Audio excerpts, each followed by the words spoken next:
All right, we are over at the church farm.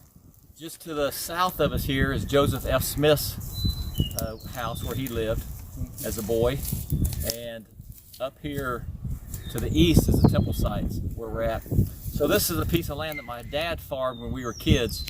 And we never had a four-wheel drive truck when we were kids. We always wanted a four-wheel drive, but we never got a four-wheel drive. We always had just a regular pickup.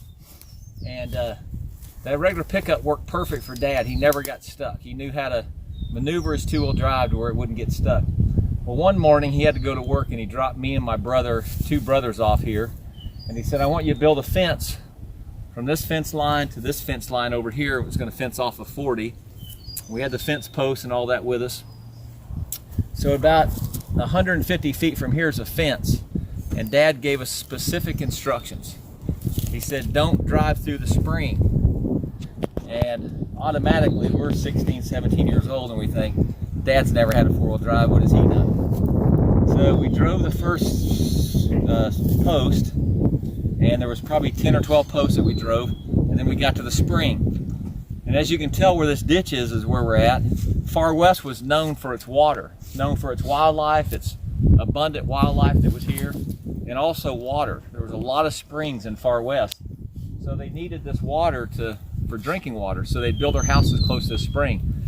Well, right here is a spring that runs year-round, and it's a really dry season right now. We've been in a drought, so it's not running like it usually does, but you can dam it up and it will run all the time. It's running now. It just doesn't look like it's running. And we put those posts in, and then instead of going around, all we had to do is go around like 50 feet and go around the spring. But Dad made a mistake that day. He told us not to go through it, which was his first. It gave us an idea. And so we got to the spring, and we noticed it was muddy. It's really muddy. The spring's up there, and it's really muddy.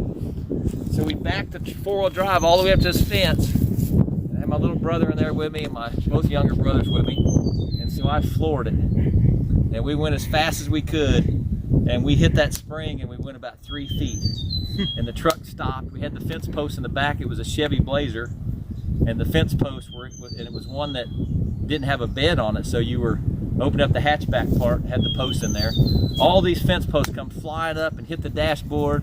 The seat in the back broke loose, came flying up, my brother in it, and we were just stuck. And this was like 7:30 in the morning, and we had all day to build this fence. And now we knew we were in trouble, so we went and got the tractor. The tractor wouldn't pull it. And there's a guy down the road his name was Donald Daines, and he had a junkyard, and he had a tow truck, he had bulldozers, tractors, snatch blocks, chains. So we called him, and the first thing they did is they brought a four-wheel drive over. They couldn't do it. And then they brought over his tractor, and he broke his snatch blocks and his chains, and he brought over 2 tractors.